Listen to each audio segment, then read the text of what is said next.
The Indigo Jewel, Chapter 10, New Perth. Be kind, for everyone you meet is fighting a hard battle. Philo of Alexandria. The world in the 22nd century is a fragile place, struggling to find balance in the wake of centuries of excess, conflict, and catastrophe. Recent decades are marked by economic collapse, environmental disaster, and war, which have reshaped humanity in ways no historian of the past could have foreseen. The great equatorial rainforests have withered, their once thriving ecosystems reduced to barren wastelands. What was once lush, vibrant landscapes teeming with life has been replaced by scorching deserts, uninhabitable by all but the most resilient creatures. The oceans have risen, swallowing coastlines and forcing massive populations to seek refuge inland. And yet, amidst this turmoil and death, there are signs of renewal. New cities flourish in the northern and southern extremes of the planet, drawing in millions who have fled the devastation. The Arctic and Antarctic frontiers, once frozen and desolate, have become fertile lands where civilization can take root anew. Siberia, northern Canada, Greenland, and Antarctica are the new frontiers. Nations that survive still cling to their sovereignty, though the borders of old are now more fluid, dictated less by lines on a map and more by where people can survive. Savani and Galen are among the countless refugees who have fled their homelands in search of stability. Their journey from the burning continent of Australia is fraught with danger, as overcrowded freighters carry desperate passengers across the treacherous sea to Antarctica, one of the last remaining frontiers of hope. Unlike many others, they are fortunate. Savani's expertise as a climatologist grants her passage not just as a refugee, but as a consultant, sought after by governments eager to mitigate the damage done to the planet. They arrive in the fledgling city of New Perth, a settlement carved from the once barren ice, now lush with vegetation. Advanced geoengineering projects have transformed some parts of the continent into arable land. Areas not useful for farming are used for animal preserves or small manufacturing. Savani carries the Indigo Jewel, an object she has protected since her mother passed it down to her several years ago. Its presence in her life has always been a source of mystery and inspiration, though she kept its existence hidden from Galen for years. When she finally entrusts him with the secret, he is stunned, but not skeptical. He has seen the impact of the jewel on her life. He has long been mystified by the extraordinary things she says. Now, standing on the small plot of land they have been granted, they prepare for the second stage of their new life. Their 20-acre homestead lies nestled between a glacial river and rolling fields of newly cultivated grain. In the summer, the days are long, the land bursting with life. In the winter, darkness and snow reclaim the land, and survival requires careful preparation. Galen makes a living through trade, exchanging surplus crops in the bustling markets of New Perth and the nearby metropolis of Singapore Baharu. Savani continues her work as a climate consultant to governments of the world. She is constantly in a video conference with them and has her own office in their small house. It is a life of quiet resilience and one that suits them well. One evening, as the cold winds of early winter creep across the land, Savani and Galen sit in their living area, speaking in hushed tones, while their daughter, Karishma, sleeps in the next room. The Indigo Jewel lies on the table between them, its deep blue facets catching the flickering light of the flames. "This place has given us a chance," Galen says, his voice low. "But I can't shake the feeling that we are being watched. Our communications are encrypted, but there's something that's not quite right." Savani nods. She picks up and cradles the jewel, her fingers tracing its beveled edges. "We carry something precious," she admits. Something that has survived for thousands of years. If the wrong people learn what it is, what it can do, our lives will be in danger. Galen sighs, leaning back in his chair.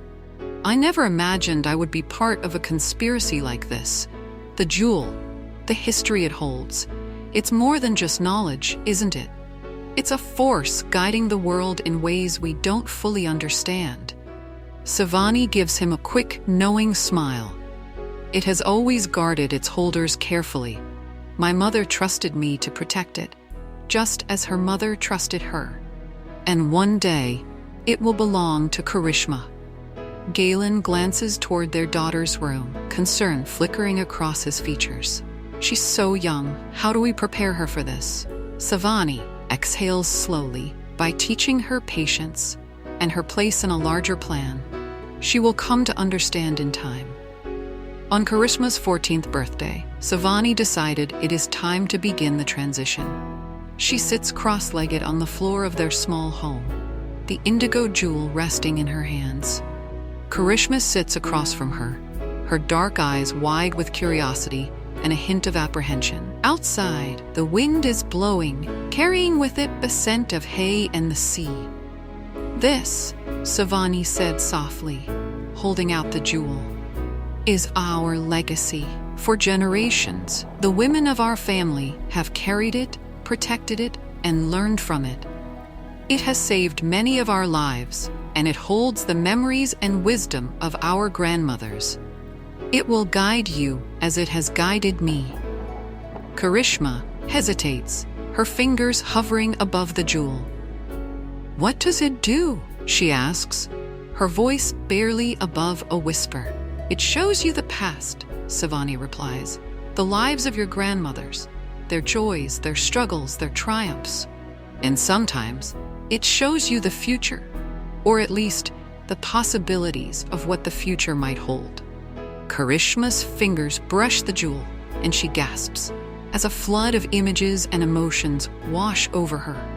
She sees a woman standing under a starry sky, her hands raised in prayer. She feels the joy of a child's laughter, the sting of a great loss, and the weight of responsibility. And then, as quickly as it began, the vision fades. It's incredible, Karishma said, her voice trembling. But why me? Why us? Savani smiles, and in her eyes is a hint of sadness. Because we are the keepers of this knowledge, the guardians of this legacy. And one day, you will pass it on to your daughter, just as I will pass it on to you when you are ready. Looking down at the jewel, Karishma's face has an expression of awe and curiosity. Wow, that's a lot to take in all at once. Do you think our grandmothers know we are holding it? I don't just think it, Karishma. I know it, Savani says, her voice steady. I have spoken with them many times. They are aware of us. They are aware of each other. And they say they have communicated with another being, one who is not of this earth. Karishma's eyes widen. Another being? Like an alien? Savani hesitates, choosing her words carefully. The jewel is not just a tool, Karishma. It's a bridge, a connection to another world. Our grandmothers don't know who this being is or where they come from, but it helps them in times of great need and guides them to safety. It guides the one who is holding it, as it guided those who held it in the past. It has been in our family for thousands of years. It has a purpose, one that stretches far beyond our lifetimes. Karishma squeezes the jewel. Do you think it's watching us now? Savani nods. Always, but not in the way you might think. It's not here to judge or control us. It's here to help us and keep us safe. It is guiding humanity towards something greater. For a moment, the room is silent, except for the sound of the wind outside. When Karishma speaks, her voice is soft but resolute. I want to understand. I want to know everything. Savani reaches out and places a hand on her daughter's shoulder. You will, Karishma. In time.